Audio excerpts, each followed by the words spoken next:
malicious compliance mill burst into my art gallery, so I played her recording.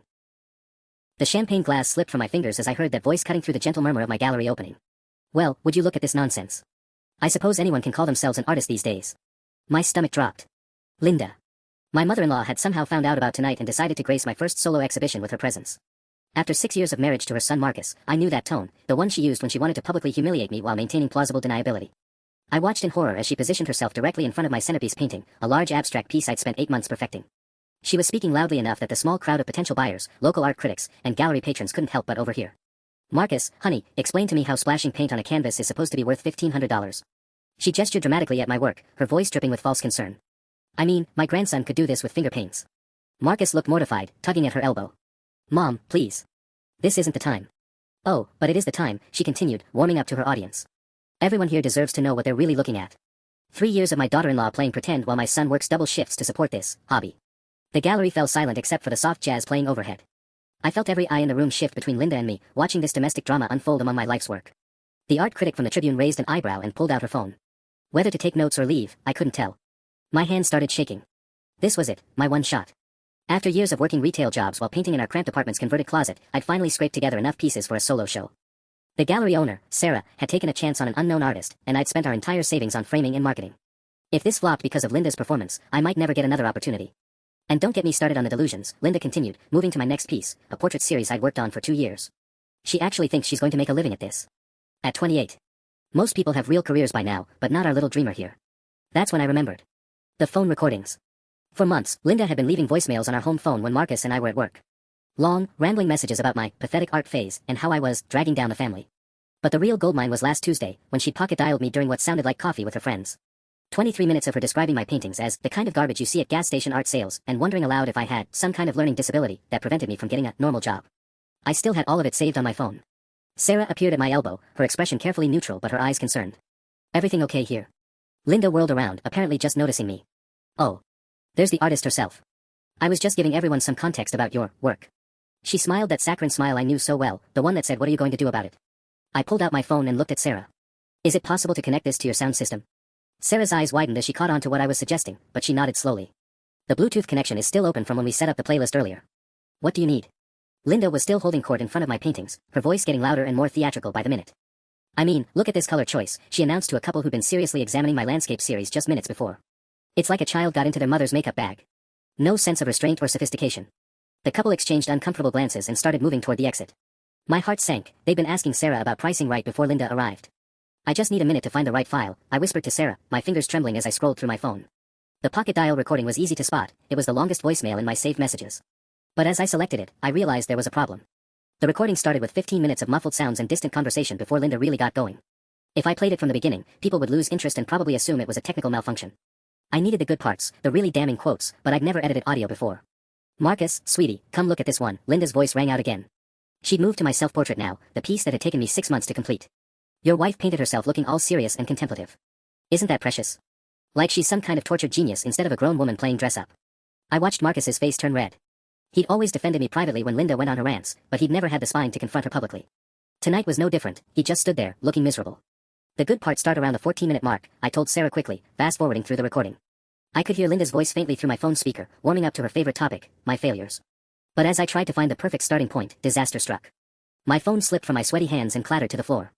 The screen cracked diagonally, and for a terrifying moment, I thought I'd lost everything. Please work, I muttered, picking it up. The screen was spider-webbed but functional. The recording was still there, but now the touch response was glitchy. Every time I tried to scrub to the right timestamp, it would jump randomly to different parts of the audio. Meanwhile, Linda had attracted a larger audience. The art critic was now actively taking notes, and I caught fragments of her whispered phone conversation, hostile family dynamics, unprofessional environment, might not be worth covering. 3 more potential buyers had quietly slipped out. Sarah looked like she was calculating how much money we were both losing by the minute. Everything she touches turns into some kind of drama, Linda was saying now, apparently expanding her critique beyond just my art. Poor Marcus has been supporting this fantasy for years. I keep telling him, there's still time to find a wife who contributes something meaningful to society. That's when I heard my phone make the connection sound, it had finally linked to the gallery's Bluetooth system. But in my panic with the cracked screen, I'd accidentally hit play on a random part of the recording. Linda's voice suddenly boomed through the gallery speakers, mid-sentence, and another thing about that ridiculous painting she calls Morning Light. Everyone froze. Linda's mouth fell open as she heard her own voice echoing through the room, but this version was even more venomous than what she'd been saying in person. The real show was about to begin. The recording crackled through the speakers, but it wasn't the devastating 23-minute pocket dial I'd been hoping for. Instead, my broken phone had somehow jumped to one of Linda's shorter voicemails from last month, and the audio quality was terrible, muffled and hard to understand. Honestly, don't know what Marcus sees in her artistic pretensions when she could be doing something useful like. Linda's face went white, then immediately flushed red. She spun around, scanning the room until her eyes locked on me holding my cracked phone. But instead of looking embarrassed or caught, she looked furious. "Turn that off right now," she hissed, loud enough that half the gallery could hear her. "How dare you record private conversations?" The irony would have been hilarious if my entire career wasn't hanging in the balance. She was the one who'd been leaving me voicemails and pocket dialing me for months, but somehow I was the villain for playing them back. Sarah stepped forward, looking between Linda and me with growing alarm. "Maybe we should." "No," Linda interrupted, her voice getting shriller. "This is completely unethical. She's secretly recording family members and then playing private conversations in public. What kind of person does that?" The audio kept playing, but the combination of poor phone speaker quality and the gallery's acoustics made it nearly impossible to understand. I could see people straining to listen, but most were just getting fragments, waste of time, and never amount to anything, mixed with static and background noise. Worse, Linda's outrage was starting to sound reasonable to people who couldn't clearly hear what was being played. The art critic had stopped taking notes about my work and was now documenting what looked like a family meltdown with potential legal implications. "I should call the police," Linda announced dramatically. "This is harassment. Recording someone without their consent and playing it publicly. I'm sure that's illegal." My heart sank as I saw several gallery patrons nodding in agreement. She was successfully flipping the narrative, making herself the victim of my unethical behavior instead of the perpetrator who'd been systematically undermining my career for months. Marcus finally found his voice, but not in the way I'd hoped. "Jesus, both of you just stop," he said, looking mortified. "Mom, you shouldn't have come here uninvited." "But honey," he turned to me, playing recordings of private family conversations. "In front of all these people. That's not okay either." I felt completely alone. Even my own husband was taking his mother's side, or at least treating us as equally wrong. The few potential buyers who hadn't already left were now openly staring at the three of us like we were a Jerry Springer episode that had wandered into their sophisticated art viewing. "Turn it off," Sarah whispered urgently. "This is getting out of hand." But as I frantically tried to stop the playback with my broken screen, something worse happened. The phone, apparently deciding to be helpful, connected to my entire voicemail folder and started shuffling through messages randomly. Suddenly the speakers were broadcasting my dentist appointment confirmation, followed by a fragment of my mom wishing me luck with the gallery opening. "See?" Linda seized the moment triumphantly. "She's been recording everyone. Her own family, medical offices, who knows what else she has on that phone." The remaining gallery visitors were now backing away from me like I was some kind of surveillance threat. One woman was actually covering her purse like I might have hidden recording devices planted around the room. I had about 30 seconds before this entire evening became unsalvageable, and with it, probably my relationship with the gallery, my marriage, and any chance of being taken seriously as an artist in this city. The cracked phone screen flickered in my shaking hands, and I realized I had one last desperate option. My fingers found the volume button through the cracked screen, and instead of turning the chaos off, I cranked it all the way up. If I was going down, I was taking Linda with me. "Everyone, please listen," I called out over the jumbled audio. "I know this sounds confusing, but there's something you need to hear."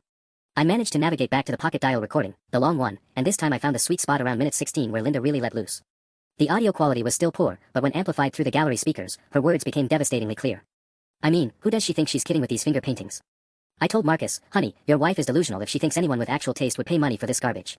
It's embarrassing for the whole family." Linda lunged toward me, trying to grab my phone. "Stop this right now." But Sarah, bless her, stepped between us. "Let it play," she said quietly, her expression shifting from alarm to fascination. The recording continued, Linda's voice now crisp and unmistakable, and the worst part is how she parades around calling herself an artist. Real artists have talent. They go to proper schools, not community college art classes. She's 28 years old, living in a fantasy world while my son works himself to death supporting her little hobby. The gallery had gone completely silent except for Linda's amplified cruelty. I watched faces in the crowd change as they realized what they were hearing, not some secretly recorded conversation, but voicemails and accidental calls that Linda herself had initiated. "That's not, I never, the context is all wrong." Linda sputtered, but her recorded voice kept going. "Told my bridge club," I said, "girls, you should see what passes for art these days." Showed them that photo Marcus sent of her ridiculous abstract piece. We laughed until we cried. "It looks like something from a motel room, you know. The kind of generic nonsense they hang in cheap hotels." The art critic's eyebrows shot up. She'd stopped writing and was now recording the audio on her own phone, a slight smile playing at her lips. This wasn't just a family drama anymore, this was a story about artistic integrity and the kind of personal attacks that could destroy emerging talent. But Linda wasn't finished fighting. With a desperation I'd never seen before, she raised her voice to compete with her own recording. "This is all taken out of context," she announced to the room. "I was venting private family frustrations, which everyone does. She's been struggling financially, and yes, I've been concerned about the burden on my son. Any mother would be." A few people nodded sympathetically, but then her recorded voice delivered the killing blow. "Honestly think she might have some kind of mental problem. Normal people don't spend 3 years pretending they're going to be the next Picasso when they clearly have no talent whatsoever. Marcus is too sweet to tell her the truth, so she just keeps embarrassing herself. And now she wants to have some kind of gallery show. I can't wait to see what kind of desperate people actually show up to that disaster." The room went dead quiet. Even Linda seemed to shrink as her own words hung in the air. The desperate people she'd been mocking were the same gallery patrons now staring at her in stunned silence. Marcus looked like he wanted to disappear into the floor. "Mom," he whispered, "you said you supported her art. You told me you thought the gallery show was a nice idea." "I was being polite." Linda snapped, then immediately realized how that sounded. But the damage was spreading beyond just personal humiliation. I noticed the couple who'd been interested in my landscape series had stopped moving toward the exit. The art critic was now studying my centerpiece painting with renewed attention, as if Linda's vicious commentary had somehow made it more intriguing rather than less. Well, Sarah said into the silence, her voice carrying a hint of amusement, this is certainly the most memorable opening we've had this year. That's when Linda made her biggest mistake yet. Instead of cutting her losses and making a graceful exit, Linda decided to double down. You want to know the truth, she said, her voice rising to match the volume of her own recording still playing in the background. Fine. Everyone here is being polite, but I'm the only one with the courage to say what we're all thinking. She gestured wildly at my paintings, her composure completely shattered. This isn't art. This is a 28-year-old woman having an extended tantrum because she refuses to grow up and get a real job. And all of you are standing around pretending it's something profound because you're too polite to tell the truth. The gallery patrons looked stunned. Even I hadn't expected her to go full scorched earth in front of a room full of strangers. But Linda was past caring about social niceties now. Look at this one, she marched over to my self-portrait, the piece I'd spent 6 months perfecting. She painted herself looking tortured and meaningful. It's narcissism disguised as creativity. My son has been enabling this delusion for years, and I'm tired of watching him sacrifice his future for her fantasies. That's when something unexpected happened. Dr. Helena Morrison, a woman in her 60s who'd been quietly examining my work in the corner, stepped forward. Excuse me, she said calmly, but are you an art critic? A gallery owner perhaps? Linda whirled around. I don't need credentials to recognize talent, or the lack thereof. I see. Dr. Morrison smiled slightly.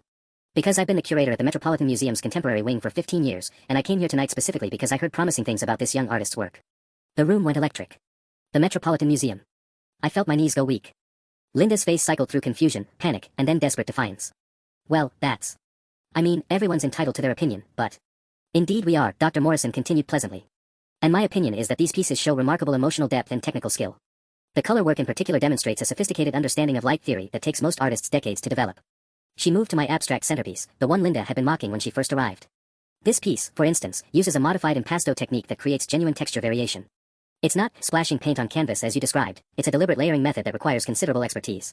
Linda opened her mouth to argue, but Dr. Morrison wasn't finished.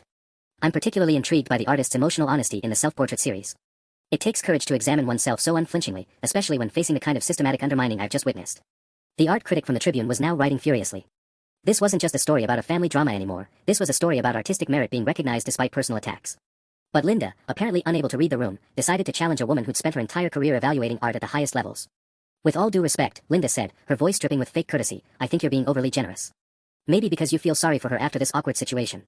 But sympathy isn't the same as genuine artistic merit. Dr. Morrison raised an eyebrow.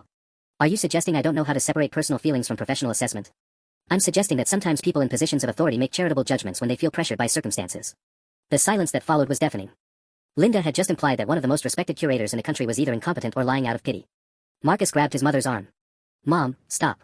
Please. You're making this worse. But Linda shook him off, her voice getting shriller. No, I won't stop. Everyone's acting like I'm some kind of monster for telling the truth. This isn't about art, this is about enabling irresponsible behavior. That's when the recording on the speakers, which had been cycling through various voicemails, found another devastating gem from Linda's greatest hits collection. Her voice boomed through the gallery. Marcus is so gullible, he actually believes she has talent. I keep hoping he'll wake up and realize he married a loser who's dragging down his whole life. Sometimes I wonder if I should just tell him straight out that his wife is pathetic and he deserves better. The color drained from Marcus's face as his mother's true feelings about our marriage echoed through the room. This wasn't just about my art anymore. The silence after that last recording was so complete I could hear the air conditioning humming. Marcus stared at his mother with an expression I'd never seen before, not just embarrassment or frustration, but something approaching betrayal. You think I'm gullible? His voice was barely above a whisper, but in the quiet gallery, everyone heard him. You think my wife is dragging down my life? Linda's eyes darted around the room, finally seeming to grasp that her audience wasn't just strangers anymore. Her son, the person she claimed to be protecting, was looking at her like she was someone he didn't recognize. Marcus, honey, that's not. I was just frustrated. You know how mothers worry. You called my wife pathetic. His voice was getting stronger, and I could see years of suppressed resentment starting to surface. You said I married a loser. You're taking it out of context. Linda's desperation was becoming palpable. I want what's best for you both. Sometimes that means being honest about. About what? Dr. Morrison interrupted smoothly. About your daughter-in-law's artistic ability. Because I've now had the chance to examine her entire collection, and I can tell you with professional certainty that several galleries in the city would be interested in her work. My heart stopped. Several galleries. I looked at Sarah, who was nodding slowly, her expression shifting from damage control to genuine excitement. Actually, Sarah chimed in, I've already had 3 inquiries tonight about commissioning pieces. Before. She gestured delicately at the ongoing drama, the interruption. Linda's face went through another series of color changes. The narrative she'd been pushing, that I was delusional and my art was worthless, was crumbling in real time. But instead of backing down, she seemed to dig deeper into denial. Well, that's convenient timing, she said, her voice taking on a nasty edge. Suddenly everyone's interested now that she's made me look bad. I'm sure it has nothing to do with sympathy or political correctness. The Tribune critic looked up from her notes. Excuse me, but are you suggesting that Dr. Morrison and this gallery owner are lying about commercial interest to spare your feelings? I'm suggesting that people say all kinds of things when they're put on the spot, Linda shot back. But we'll see how much actual money changes hands, won't we? That's when things took another unexpected turn. The couple who'd been examining my landscape series before Linda's arrival stepped forward. The woman, elegant in her 50s, pulled out a checkbook. We'd like to purchase Afternoon Shadows, she said to Sarah. The piece we were discussing earlier. The asking price was $3,000, correct? Linda's mouth fell open. $3,000. For that? The woman turned to look at Linda with the kind of cold politeness that only comes from old money. I collect contemporary landscapes. This piece will complement our existing collection beautifully. She wrote the check with deliberate precision while Linda watched in obvious shock. But the real bombshell came from Dr. Morrison. I'd also like to discuss acquisition, she said to me directly. The Metropolitan has a discretionary fund for emerging artists. I'd like to propose we purchase your self-portrait for our permanent collection. The room went completely still. The Metropolitan Museum wanted to buy my painting. For their permanent collection. I felt like I might faint. Linda looked like she might vomit. That's not possible. This is all some kind of elaborate joke, right? You people are conspiring to make me look foolish. Marcus stepped away from his mother, creating physical distance for the first time all evening. Mom, stop. Just stop talking. But Linda was past the point of rational thought. Her carefully constructed worldview, where I was a talentless burden on her successful son, was disintegrating before her eyes, and she couldn't process it. This is ridiculous, she announced to the entire gallery. You're all being manipulated by some kind of sob story. None of this is real. That's when I realized the evening wasn't over yet. Linda was spiraling, and people in that state tend to take everyone down with them. I watched Linda's face contort as the reality of the situation finally penetrated her delusion. But instead of accepting defeat gracefully, she did what narcissists do best, she escalated. You know what? Fine, she said, her voice taking on a manic quality that made everyone in the room take a step back. You all want to play this little game. Let me tell you what's really happening here. She pulled out her own phone, waving it around like a weapon. I've been recording this entire evening too. Every manipulative second of it. And when I post this online, people will see exactly how this so-called artist orchestrated this whole performance. My blood ran cold. If Linda posted her own version of tonight's events on social media, she could spin it any way she wanted. She could make me look like a vindictive daughter-in-law who humiliated a concerned mother-in-law. She could claim the museum curator and buyers were actors I'd hired. In the age of viral videos, her version might reach thousands of people before the truth had a chance to get out. Mom, put the phone away, Marcus said, but there was defeat in his voice now. He looked exhausted, like a man watching his family implode in slow motion. No, I will not put it away. Linda's voice cracked with hysteria. She's been planning this ambush for months. You think it's a coincidence that all these important people showed up on the same night? That they all happened to be ready with checkbooks? Dr. Morrison frowned. Ma'am, I assure you, I came here based on a recommendation from. Oh, I'm sure you did, Linda interrupted, now filming with her phone while she talked. And I'm sure my daughter-in-law had nothing to do with that recommendation. Nothing at all. The paranoia was spreading to other gallery visitors. I could see doubt creeping into faces that had been supportive moments before. What if Linda was right? What if this all looked too convenient, too perfectly timed to be genuine? Sarah stepped forward, her professional composure finally cracking. I need to ask you to stop filming inside the gallery. We have policies. Policies that don't apply to your little staged performance, I'm sure, Linda snapped. But they apply to a paying customer who's documenting fraud. Fraud? Dr. Morrison's voice went dangerously quiet. Are you accusing me of professional misconduct? Linda whirled around, pointing her phone camera directly at the curator. I'm saying this whole thing is suspicious. A no-name artist with a first-time show, and suddenly the Metropolitan Museum wants her work. Come on. I felt my brief moment of triumph crumbling. Linda might be wrong about everything, but she was planting seeds of doubt that could destroy my credibility even after tonight. If she posted edited footage suggesting I'd somehow orchestrated fake interest in my work, it could follow me for years. Dr. Morrison, I said desperately, I swear I had no idea you were coming tonight. Sarah can confirm. Actually, Sarah interrupted, looking stricken, I did mention to Dr. Morrison that you were Marcus Hartley's wife when I invited her. I thought the family connection might interest her since she knows your husband's architectural work. My heart sank. Linda pounced on this revelation like a shark smelling blood. There it is, she crowed triumphantly, swinging her phone camera between Sarah and me. Family connections. She used her husband's professional reputation to manipulate a museum curator into attending her amateur show. The doubt in the room was now palpable. Even the couple who'd bought my painting exchanged uncertain glances. Dr. Morrison looked genuinely troubled, not by Linda's accusations, but by the implication that her professional judgment might be clouded by personal connections. I think, Dr. Morrison said slowly, given the circumstances, I should reconsider the acquisition until I can evaluate the work more objectively. Linda smiled viciously. Now we're getting somewhere. I felt the walls closing in around me. Linda was winning. The blood rushed from my face as I watched my dream slip away in real time. Dr. Morrison's withdrawal felt like a physical blow, but Linda wasn't finished destroying everything I'd worked for. And another thing, Linda continued, her phone camera now capturing the doubt spreading across people's faces, let's talk about these so-called buyers who just happened to show up with checkbooks ready. How do we know they're not friends of hers? The elegant woman who'd purchased my landscape painting stiffened. I beg your pardon. Oh, don't look so offended, Linda said, turning her camera toward the couple. It's a simple question. How did you hear about this show? Through what connection? I could see the woman's husband placing a protective hand on her arm, his expression darkening. These were clearly people accustomed to respect, not public interrogation by a stranger with a phone camera. We don't owe you any explanations, the woman said coldly, but Linda had already moved on to her next target. And what about you? She swiveled toward a young man in an expensive suit who'd been quietly examining my smaller pieces. Let me guess, another coincidental art lover who just happened to wander in. The man looked genuinely confused. I'm sorry, but I just came in off the street. I saw the lights and thought I'd look around. Right off the street, Linda repeated mockingly for her camera. How convenient. And were you planning to buy anything, or just browse? I was actually interested in that piece over there, he admitted, pointing toward one of my mixed media works. But this is getting a bit intense for me. He started moving toward the exit, and I felt another piece of my evening crumble away. Linda's interrogation was driving away genuine potential buyers who had nothing to do with any supposed conspiracy. Sarah looked panicked. Please, she said to Linda, you're disrupting our other guests. If you have concerns about the legitimacy of the sales, we can discuss them privately. Privately? Linda laughed harshly. Like the private voicemail she recorded and played publicly. No, I think transparency is what we need here. Marcus finally found some backbone, stepping between his mother and the remaining gallery visitors. That's enough, Mom. You've made your point. Let's go. I haven't made anything yet, Linda snapped, pushing past him. These people deserve to know they're being scammed by someone who thinks playing victim recordings makes her a legitimate artist. But as Linda continued her rampage, I noticed something shifting in the room. Her behavior was becoming so erratic, so obviously unhinged, that it was starting to work against her. The Tribune critic was no longer taking notes about the questionable legitimacy of my sales, she was documenting Linda's complete meltdown. Dr. Morrison, who had seemed ready to distance herself from the situation, was now watching Linda with the clinical fascination of someone observing a psychological train wreck in progress. You know, Dr. Morrison said quietly to Sarah, in 30 years of gallery openings, I've seen artists face criticism, harsh reviews, even protests. But I've never seen someone's work evaluated while their family member had a public breakdown designed to sabotage their career. Linda spun around, her phone still recording. I heard that. Are you calling me unstable? Because I'm the only sane person in this room. The irony of someone having a screaming fit while declaring themselves the only sane person present wasn't lost on anyone. I watched several gallery visitors exchange knowing looks, the kind of glances people share when witnessing someone completely lose touch with reality. But Linda wasn't finished. She had one more nuclear option, and I could see her working up to it as she surveyed the room with wild eyes. You want to see manipulation, she said, her voice dropping to something almost dangerous. Let me show you real manipulation. She turned her camera on Marcus, and I felt my stomach drop as I realized what was coming next. Marcus, honey, tell everyone the truth, Linda said, pointing her phone camera directly at her son. Tell them about the credit card debt. Tell them about the second mortgage we had to co-sign because your wife's art supplies were more important than rent. My blood turned to ice. Those were private financial struggles we'd never told anyone about, not even Sarah. Marcus went pale, his eyes darting between his mother and the roomful of strangers now hearing our most intimate business. Mom, don't, he whispered, but Linda was past hearing him. Tell them about the fights, she continued, her voice getting louder. The nights you called me crying because you couldn't afford groceries after she spent $300 on professional-grade paints. Tell them how you've been working 60-hour weeks while she plays pretend in the closet. The gallery visitors looked deeply uncomfortable now, like they'd stumbled into someone else's therapy session. Even the art critic had stopped writing, her pen hovering uncertainly over her notepad. And tell them, Linda's voice cracked with vicious satisfaction, about the job offer. My heart stopped. She couldn't know about that. Marcus had promised me he'd never told her.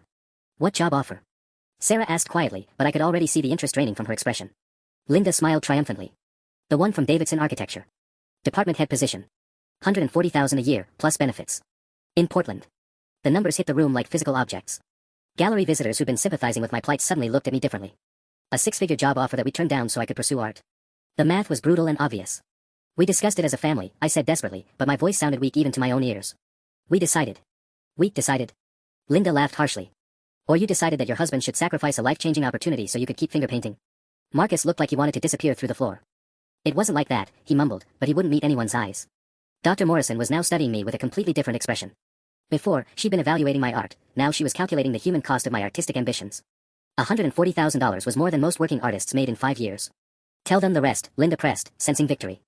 Tell them about the deadline. There is no deadline, Marcus said quickly, but something in his tone suggested otherwise. Isn't there? Linda's camera captured his guilty expression perfectly. Because I talked to Janet Davidson last week at the grocery store. Funny thing about job offers, they don't stay open forever. Especially when you've already turned them down once. The room was spinning around me. Marcus had been offered the job twice. We'd only discussed it once, 6 months ago, and I thought we'd mutually agreed Portland wasn't right for us. Had he been protecting me from knowing about a second offer? Marcus? I looked at my husband, searching his face for answers. What deadline? He couldn't meet my eyes. They said I had until the end of this month to give them a final answer. But I wasn't going to take it anyway. I support your career, you know that. But his voice lacked conviction, and everyone in the room could hear it. Linda had expertly exposed the fault lines in our marriage, the resentments and sacrifices that we'd both been too polite to acknowledge directly. So let me get this straight, the Tribune critic said, her journalistic instincts finally kicking in. Your husband has been turning down life-changing job opportunities to support your art career. The way she phrased it made me sound like a selfish monster. And maybe, looking at it from the outside, that's exactly what I was. The silence stretched until I thought it might suffocate me. Every face in the room was doing the same horrible calculation, my artistic dreams versus Marcus's financial sacrifice. The numbers Linda had thrown out hung in the air like an accusation, $140,000 a year while I'd sold exactly one painting tonight. It's not that simple, I started, but my voice cracked. We're a team. We make decisions together. Do you though? The Tribune critic's pen was moving again, but now I suspected she was writing my obituary as an artist rather than a review. Because it sounds like one person's dreams are being prioritized over practical family needs. Marcus shifted uncomfortably beside me, and I realized with growing horror that he wasn't defending me anymore. The weight of Linda's revelations, the debt, the second mortgage, the job offers, was settling over him like he was seeing our marriage through everyone else's eyes for the first time. The Portland position is still available, Linda continued, her camera capturing every micro-expression of doubt flickering across her son's face. Davidson Architecture called last week asking if Marcus had reconsidered. They're holding it open until Friday because they value his work that much. Friday. 3 days from now. My gallery opening was supposed to be the beginning of my career, but instead it was becoming the moment Marcus finally had to choose between enabling my hobby or securing our actual future. Marcus, Dr. Morrison said gently, that's an exceptional opportunity. Portland has a thriving art scene too, your wife could continue her work there. The kindness in her voice made it worse. She was trying to help, trying to find a compromise, but all I heard was the suggestion that my art was portable, dispensable, something that could be picked up and moved anywhere because it didn't really matter where I failed. See? Linda's voice rose triumphantly. Even she understands that real careers come first. Art can be a hobby anywhere, but opportunities like Davidson don't come twice. A hobby. After everything tonight, the sale, the museum interest, the validation I'd been craving for years, Linda had managed to reduce it all back to a hobby that was keeping my husband from his real life. I need some air, Marcus mumbled, heading toward the gallery exit. My heart plummeted as I watched him leave. Not just because he was abandoning me in the middle of this nightmare, but because of how he'd said it. Like he needed air to think clearly about something he'd already decided. The couple who'd bought my painting were whispering to each other near the door, and I caught fragments, seems complicated. Maybe we should reconsider. Don't, I said desperately, moving toward them. Please don't let this change your mind about the painting. The art has nothing to do with. Doesn't it though? Linda interrupted, following me with her camera. Because you painted these pieces with supplies bought with money your husband earned working overtime. You used this gallery space that you could only afford because he's been sacrificing his career advancement. Every brush stroke represents something he gave up for your fantasy. The words hit like physical blows because they carried just enough truth to devastate me. Yes, Marcus had supported my art financially. Yes, we'd struggled because I wasn't contributing equally to our income. But I'd never thought of my paintings as monuments to his sacrifice before. Art isn't just about money, I said weakly, but even I could hear how naive that sounded in a room where we'd just been discussing six-figure salaries. Tell that to your credit card companies, Linda shot back. Tell that to the bank holding your mortgage. Tell that to your husband who's been working 60-hour weeks while you play with paints. Dr. Morrison cleared her throat diplomatically. Perhaps this conversation would be better continued privately. But I could see it in her eyes too now, doubt about whether supporting my career was worth destroying someone else's life. The gallery felt like it was closing in on me as Linda's accusations hung in the air. I watched Marcus through the window, pacing on the sidewalk with his phone pressed to his ear, and my stomach twisted into knots. Who was he calling? Davidson Architecture. His father. A divorce lawyer. You know what the real tragedy is? Linda continued, her camera still rolling as she addressed the remaining gallery visitors like a prosecutor making closing arguments. My son is genuinely talented. He's designed buildings that will stand for decades, structures that serve entire communities. But he's been convinced to throw that away for this. She gestured dismissively at my paintings, and I felt each word like a physical blow. The worst part was watching people nod along with her reasoning. When she put it that way, permanent architecture versus temporary art, community service versus personal expression, I sounded selfish and frivolous. Dr. Morrison was studying my self-portrait with a completely different expression now. Not the professional appreciation from earlier, but something that looked almost like pity. The technical skill is undeniable, she said quietly to Sarah, but context matters in acquisitions. The Metropolitan has to consider the full story behind the work we display. My heart sank. Even if my art had merit, Linda had successfully poisoned the narrative around it. Instead of a struggling artist overcoming obstacles, I was now the selfish wife who'd kept her husband from success. Dr. Morrison, please, I started, but she held up a gentle hand. I think it's best if I reserve judgment until emotions have settled. Perhaps we can revisit this conversation in a few months, when things are clearer. A few months. By then, Marcus would either be in Portland or permanently resentful about staying.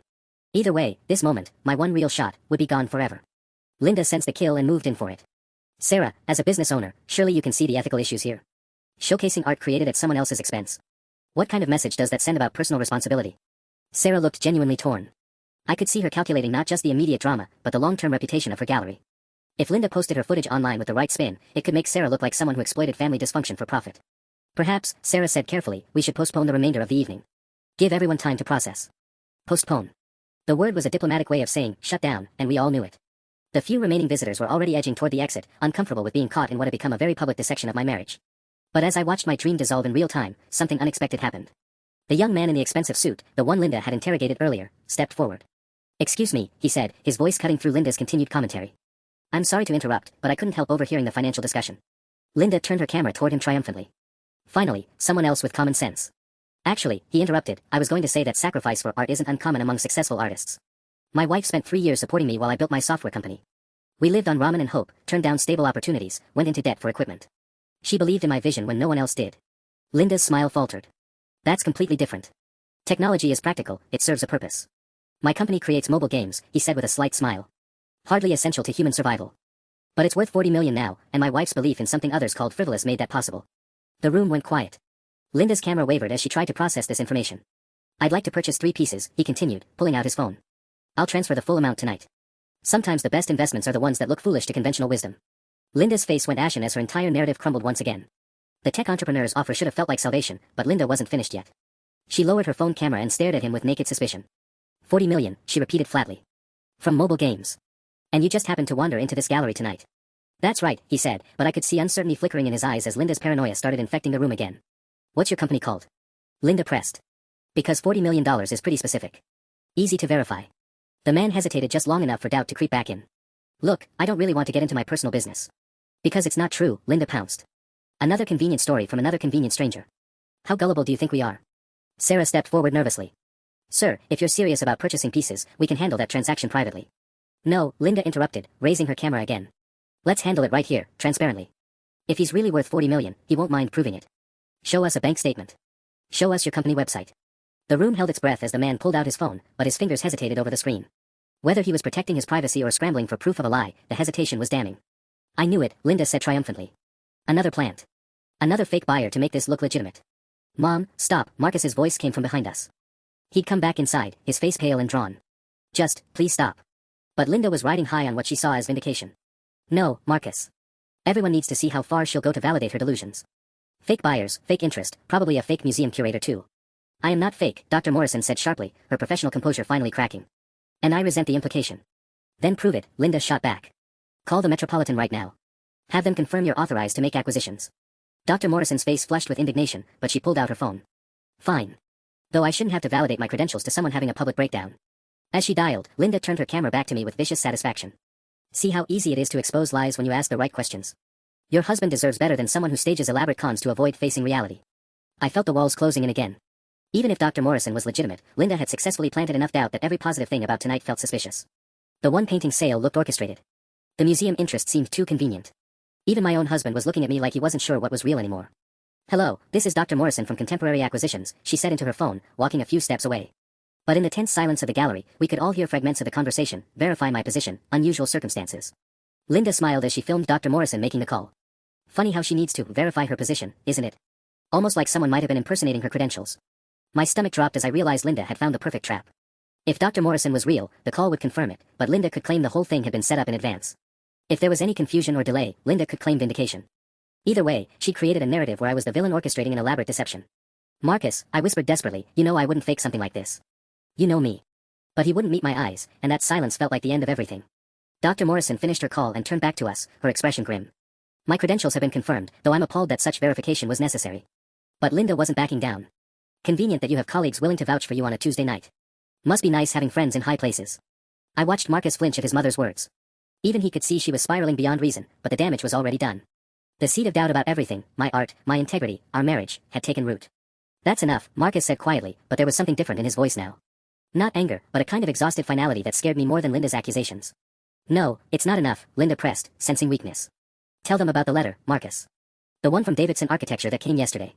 My blood ran cold. What letter? Marcus closed his eyes like he was in physical pain. They increased the offer.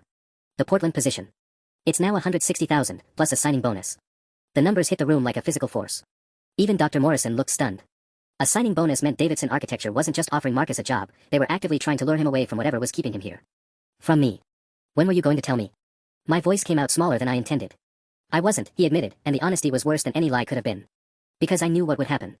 We'd fight about it, or you'd offer to sacrifice your art for me, and then resent me forever. There was no good way to handle it. Linda lowered her camera for the first time all evening, her expression shifting from triumph to something almost like concern for her son. Marcus, honey, you can't keep protecting her from reality. This is your life we're talking about. I know whose life it is, he snapped, but his anger seemed directed at the situation rather than his mother. You think this is easy for me? You think I don't lie awake wondering if I'm being supportive or just enabling? The raw pain in his voice made everyone in the gallery uncomfortable. This wasn't just about money or career opportunities anymore, this was about a man questioning every choice he'd made for the past 3 years. The deadline isn't Friday, he continued, looking directly at me for the first time since he'd returned. It's tomorrow. They need an answer by noon tomorrow because they're announcing the new department head next week. Tomorrow. The gallery opening that was supposed to be my triumph had become the night before my husband's career ultimatum. The timing felt deliberately cruel, though I knew it was just coincidence. Marcus, I whispered, but he held up a hand to stop me. I called them while I was outside, he said, his voice steady but hollow. I told them I needed until morning to give them a final answer. The silence that followed was deafening. Everyone in the room understood what that meant. After years of supporting my dream, Marcus was finally considering whether it was worth the cost. Linda started to raise her camera again, but Marcus shook his head sharply. Put it away, Mom. This isn't entertainment. She complied, but I could see satisfaction in her eyes. She'd gotten exactly what she wanted, Marcus questioning our entire relationship in front of witnesses. Even if she never posted her recording, she'd already won. Sarah cleared her throat diplomatically. Perhaps we should close the gallery for tonight. Give everyone space to process. But as people started gathering their coats and moving toward the exit, I realized this wasn't just the end of my gallery opening. This was the end of everything I'd worked for, everything I'd believed about my marriage, everything I'd hoped about my future. Tomorrow at noon, Marcus would choose between Portland and me. And looking at his face, I was terrified I already knew which way he was leaning. The gallery emptied in painful slow motion, leaving behind only the echo of footsteps and the wreckage of my dreams. Sarah busied herself turning off lights and avoiding eye contact, while Linda packed up her phone with the satisfied air of someone who'd accomplished exactly what they'd set out to do. I'll be in the car, Linda announced to Marcus, her voice suddenly calm and reasonable, as if the last hour of psychological warfare had never happened. Take your time saying goodbye. The casual cruelty of that phrase, saying goodbye made my chest tighten. She wasn't even pretending there was a choice to be made anymore. Marcus and I stood alone among my paintings, the silence stretching between us like a chasm. 24 hours ago, these walls had represented hope. Now they felt like a museum of everything I was about to lose. The morning light piece, he said quietly, nodding toward my abstract centerpiece. You worked on that for 8 months. I remember you getting up at 5 a.m. to catch the real morning light, trying to understand how it moved. His voice held a tenderness that made everything worse. It would have been easier if he was angry, if Linda's poison had turned him against me completely. But this sounded like love mixed with mourning. Marcus, we can figure this out, I started, but he shook his head. Can we? Because I've been trying to figure it out for 3 years, and I'm tired. He ran his hands through his hair, a gesture I'd seen 1,000 times when he was overwhelmed. Do you know what I told my coworkers when they asked why I was turning down Portland? I said my wife was on the verge of a breakthrough. That any day now, her art would start supporting itself. The past tense felt deliberate. Had told. Was on the verge. Tonight was supposed to prove that, I whispered. Was it? Or was it supposed to prove it to me? His question hit like a physical blow. Because watching you tonight, playing those recordings, orchestrating this whole confrontation with my mother, it felt performative. Like you were putting on a show to justify 3 years of choices. My mouth fell open. You think I planned this? You think I wanted your mother to show up and destroy everything? I think you recorded her voice messages and brought them to a public event where you knew she might cause trouble. I think some part of you wanted this confrontation because you needed to be the victim instead of the person making difficult choices. The accusation stung because it carried a grain of truth I didn't want to examine. Had some part of me been hoping Linda would reveal her true nature publicly? Had I been collecting evidence of her cruelty instead of just trying to protect myself? That's not fair, I said, but my voice lacked conviction. Neither is asking me to turn down $160,000 while we're behind on our mortgage.